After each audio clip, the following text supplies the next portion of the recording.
불경한 거래의 혼잡으로 채워진 예루살렘 성전들은 관능적인 정욕과 부정한 생각을 품음으로 더러워진 마음의 성전을 너무나도 여실히 보여주었다. 세상에 매매하는 자들로부터 성전을 정결하게 하면서 예수께서는 마음에서 더러운 죄, 곧 영혼을 부패하게 하는 세속적인 욕망, 이기적인 욕정, 악한 습관을 제거하고 정결케 하는 당신의 사명을 나타내셨다. 너희의 구하는 바 주가 후련히 그 전에 임하리니 곧 너희의 사모하는 바 언약의 사자가 임할 것이라. 그의 임하는 날을 누가 능히 당하며 그의 나타나는 때에 누가 능히 서리요. 그는 금을 연단하는 자의 불과 표백하는 자의 잿물과 같을 것이라. 그가 은을 연단하여 깨끗게 하는 자같이 앉아서 레위 자손을 깨끗게 하되 금은같이 그들을 연단하리니 너희가 하나님의 성전인 것과 하나님의 성령이 너희 안에 거하시는 것을 알지 못하느뇨. 누구든지 하나님의 성전을 더럽히면 하나님이 그 사람을 멸하시리라. 하나님의 성전은 거룩하니 너희도 그러하니라. 어떤 사람도 마음을 점령하고 있는 악한 세력들을 혼자서 내쫓을 수 없다. 그리스도께서만이 영혼의 성전을 정결하게 하실 수 있다. 그러나 그분께서는 강제로 들어가지 않으실 것이다. 그분은 옛날 성전에 들어가셨던 것처럼 마음에 들어오지 않으신다. 그분은 볼지어다. 내가 문 밖에 서서 두드리노니 누구든지 내 음성을 듣고 문을 열면 내가 그에게로 들어가리라고 말씀하신다. 그분은 또 하루 동안만 와 계시지 않을 것인데 이는 그분이 내가 저희 가운데 거하며 두루 행하여 저희는 나의 백성이 되리라. 우리의 죄악을 발로 밟으시고 우리의 모든 죄를 깊은 바다에 던지시리라 라고 말씀하시는 까닭이다. 그리스도의 임재는 영혼을 정결하게 하고 성결하게 하여 주께 거룩한 성전과 성령 안에서 하나님의 거하실 처소가 되게 할 것이다. 공포에 질린 제사장들과 관원들은 그들의 마음을 통찰하시는 예리한 눈초리를 피하여 성전뜰에서 도망갔다. 그들은 도망가면서 성전으로 가는 다른 이들을 만났다. 그들은 그들이 보고 들은 것을 이야기하면서 돌아가라고 말하였다. 그리스도께서는 무서워서 도망가는 사람들을 매우 측은하게 바라보고 참된 예배가 무엇인지를 알지 못하는 그들의 무지를 불쌍히 여기셨다. 이 장면 가운데서 그분은 온 유대민족이 그들의 악함과 완고함으로 인하여 흩어지게 될 상징을 보셨다. 그런데 제사장들은 왜 성전에서 도망갔는가? 그들은 왜 그 자리에 서 있지 않았는가? 그들에게 가라고 명령하신 자는 세상의 지위나 권세가 없는 목수의 아들이요 가난한 갈릴리 사람이었다. 그들은 왜 그에게 대항하지 않았는가? 왜 그들은 그토록 부정하게 번 돈을 버리고 그렇게도 비천한 외모를 한 분의 명령을 듣고 도망갔는가? 그리스도께서는 왕의 위엄을 가지고 말씀하셨으며 그분의 외모나 음성에는 그들의 힘으로 저항할 수 없는 무엇이 있었다. 그들은 명령하는 말씀을 듣고 전에는 결코 인식하지 못했던 위선자와 강도로서의 자신들의 진정한 입장을 깨달았다. 신성이 인성을 통하여 번쩍일 때 그들은 그리스도의 얼굴에 나타난 분노를 보았을 뿐만 아니라 그분이 하신 말씀의 뜻을 깨달았다. 그들은 마치 영원하신 재판장의 보좌 앞에서 현세와 영원을 위하여 선고를 받는 것처럼 느꼈다. 그들은 얼마 동안은 그리스도께서 선지자임을 확신하였으며 많은 사람들은 그분이 메시아임을 믿었다. 성령께서 그들의 마음속에 그리스도에 관한 선지자들의 말들을 번개처럼 떠오르게 해주셨다. 그들이 과연 이 깨달음에 굴복하려고 할 것인가? 그들은 회개하려고 하지 않았다. 그들은 그리스도께서 가난한 자들을 위하여 긍휼을 베푸셨음을 알았다. 그들은 백성들과 거래할 때 부정이득을 취한 죄를 저질렀음을 알았다. 그들은 그리스도께서 그들의 생각을 꿰뚫어 보셨으므로 그분을 증오하였다. 그리스도의 공공연한 책망이 그들의 자만심에 굴욕감을 주었으며 그들은 사람들에 대한 그리스도의 영향력이 증대되는 것을 시기하였다. 그들은 그분께서 저들을 내쫓으실 때 사용하신 능력과 또한 이 능력을 그분에게 주신 분에게 도전하기로 결심하였다. 그들은 천천히 생각에 잠겨 마음의 증오심을 품고 성전으로 돌아왔다. 그러나 그들이 그곳을 떠난 사이에 얼마나 놀라운 변화가 일어났던가. 그들이 도망갔을 때 가난한 자들은 뒤에 남아 있었다. 이제 그들은 사랑과 긍휼을 띤 예수님의 얼굴을 바라보고 있었다. 예수님께서는 눈물 어린 눈으로 당신의 주위에 떨고 있는 자들에게 두려워하지 말라. 내가 너희를 건지리니 너희는 나에게 영광을 돌리라. 내가 이 일을 위하여 세상에 왔노라고 말씀하셨다. 사람들은 선생님이여 나를 축복하소서 라는 간절하고도 가련한 호소를 하면서 그리스도가 계신 곳에 몰려들었다. 그분의 귀는 모든 외치는 소리를 들으셨다. 그분은 온유한 어머니의 긍휼보다 더 큰 긍휼을 가지고 고통당하는 어린 것들을 굽어보셨다. 모든 사람들이 돌보심을 받았다. 각색병을 가진 사람들이 치유를 받았다. 벙어리가 입을 벌려 찬송하고 눈먼 자들이 그들의 시력을 회복시켜 주신 분의 얼굴을 바라보았다. 고통당하는 자들의 마음은 즐겁게 되었다. 제사장들과 성전 관리들이 이 위대한 사업을 목격하였을 때 그들의 귀에 들려온 소리들은 얼마나 놀라운 계시였던가. 사람들은 그들이 겪어온 고통, 곧 그들의 좌절된 희망, 고통스러운 날들, 잠 못 이룬 밤들에 대한 이야기를 하고 있었다. 소망의 마지막 불꽃마저 꺼질 것처럼 보였을 때 그리스도께서 그들을 고쳐주셨다. 어떤 사람은 이렇게 말했다. 짐이 너무나 무거웠으나 나는 돕는 자를 발견하였다. 그분은 하나님께서 보내주신 그리스도이시다. 나는 그분의 사업에 나의 생애를 바치겠다. 부모들은 자녀들에게 그리스도께서 너의 생명을 건지셨다.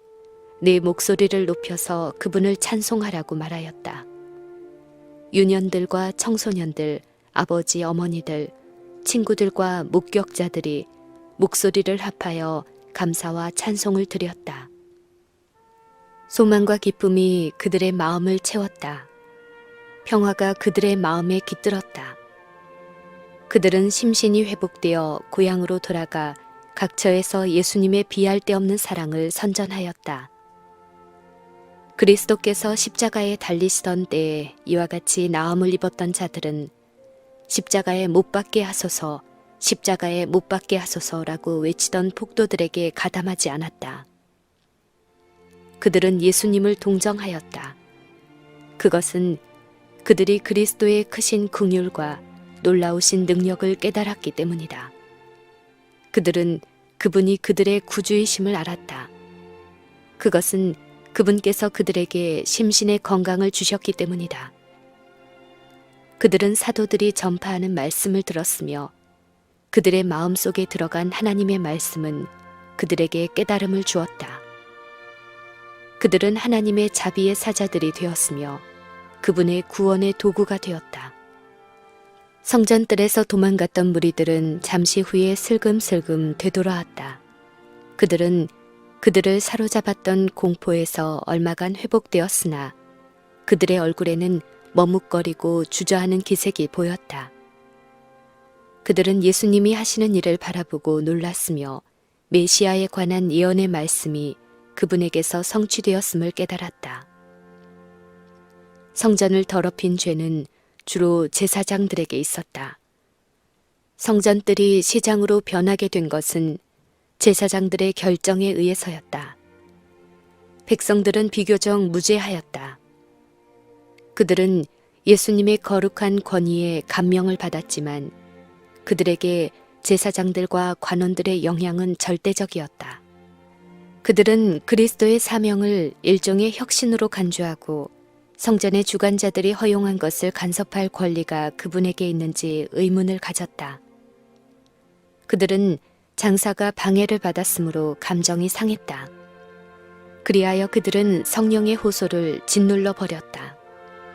어느 누구라도 제사장들과 관원들이 예수님이 여호와의 기름 부은 자라는 것을 깨달았어야 했다. 이는 그들의 손안에 그분의 사명을 묘사한 성경 두루마리가 있었고 성전을 정결하게 하신 일은 초자연적인 능력의 현현임을 그들이 알았기 때문이다. 그들은 예수님을 심히 미워하였으나 그분은 성전의 존엄성을 회복시키기 위하여 하나님께서 보내신 선지자일 것이라는 생각을 떨쳐버릴 수 없었다. 이런 두려움에서 생긴 존경심을 가지고 그들은 그분에게 가서 내가 이런 일을 행하니 무슨 표적을 우리에게 보이겠느뇨? 라고 질문했다. 예수께서는 그들에게 표적을 보여주셨다. 그들의 마음을 빛으로 환하게 하고 메시아가 해야 할 이적을 그들 앞에서 행함으로 그분께서는 당신의 신분에 대한 설득력 있는 증거를 주셨다. 이제 그들이 표적을 요구하자 그분은 그들에게 한 비유로 대답하심으로 저들의 악의를 읽고 있다는 것을 보여주셨으며 그 악의가 결국 그들을 어디로 이끌고 갈 것인지를 아셨다. 그분은 너희가 이 성전을 헐라 내가 사흘 동안에 일으키리라고 말씀하셨다. 이 말씀에는 이중의 뜻이 있었다. 그분께서는 유대인의 성전과 예배가 파괴될 뿐만 아니라 당신 자신의 죽음, 곧 당신의 몸인 성전이 파괴될 것을 언급하셨다.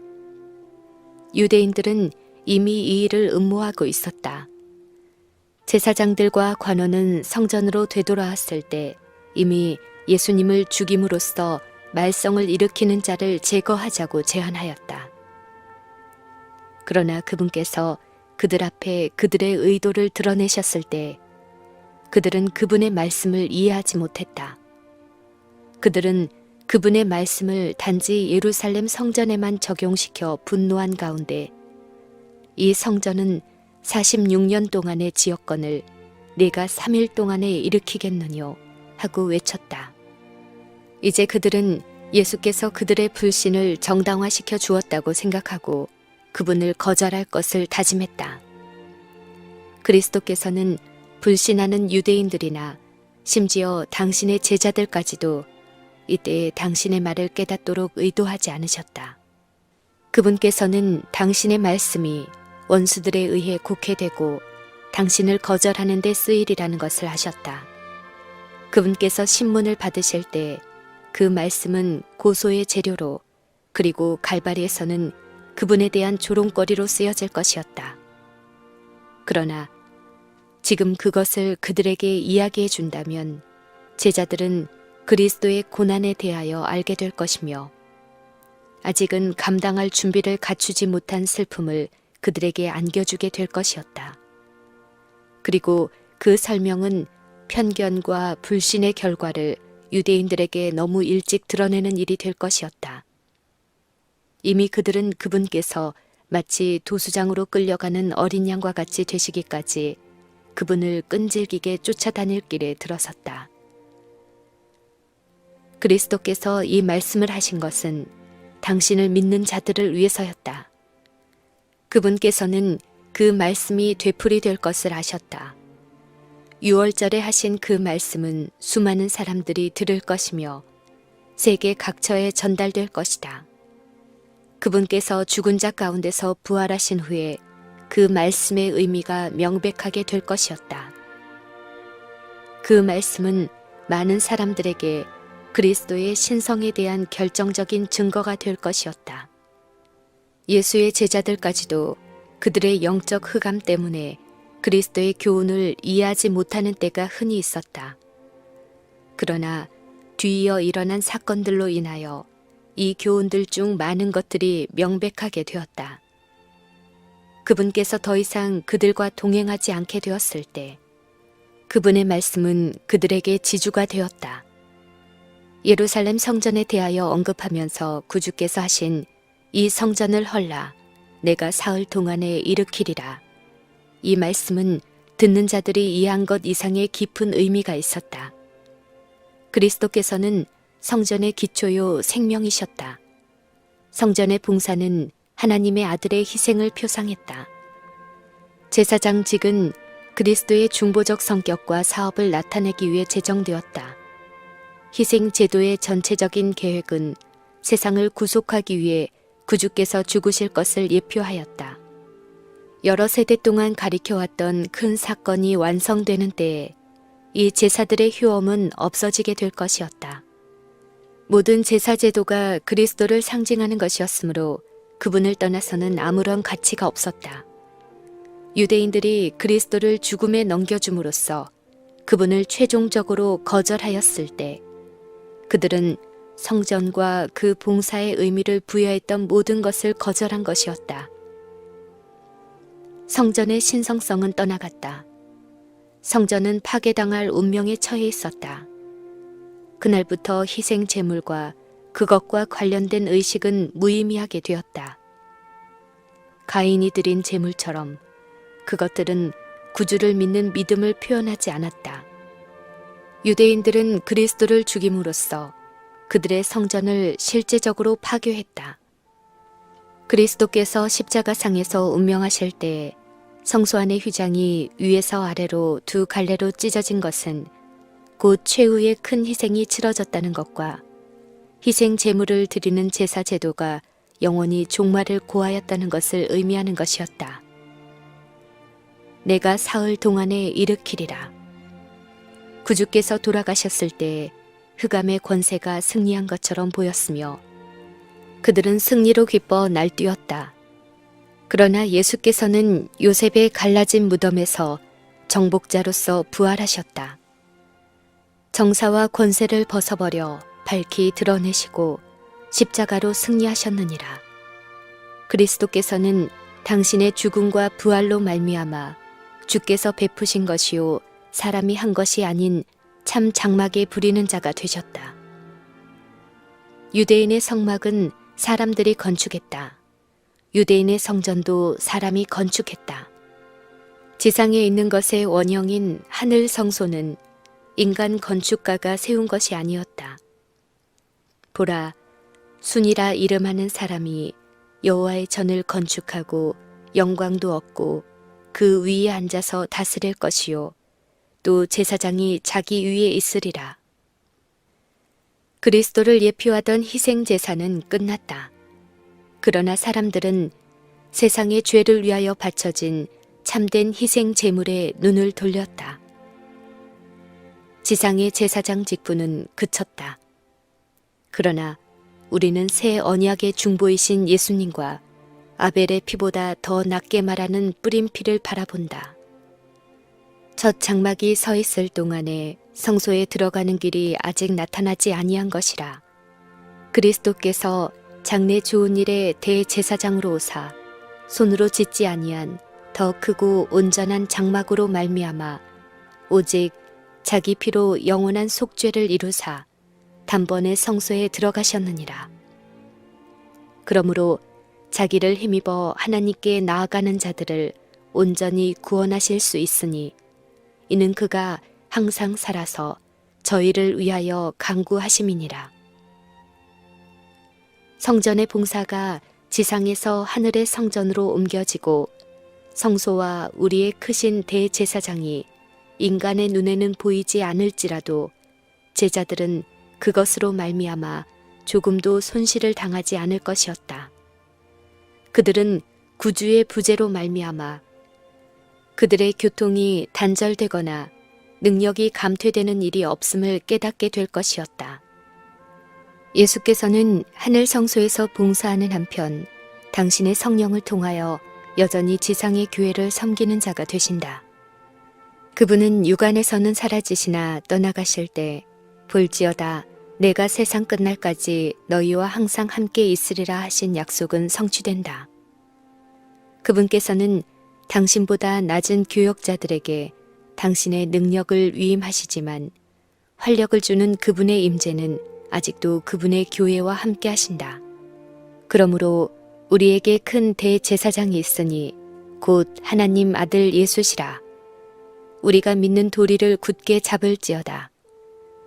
우리에게 있는 대제사장은 우리 연약함을 채울하지 아니하는 자가 아니요 모든 일에 우리와 한결같이 시험을 받은 자로 돼 죄는 없으시니라.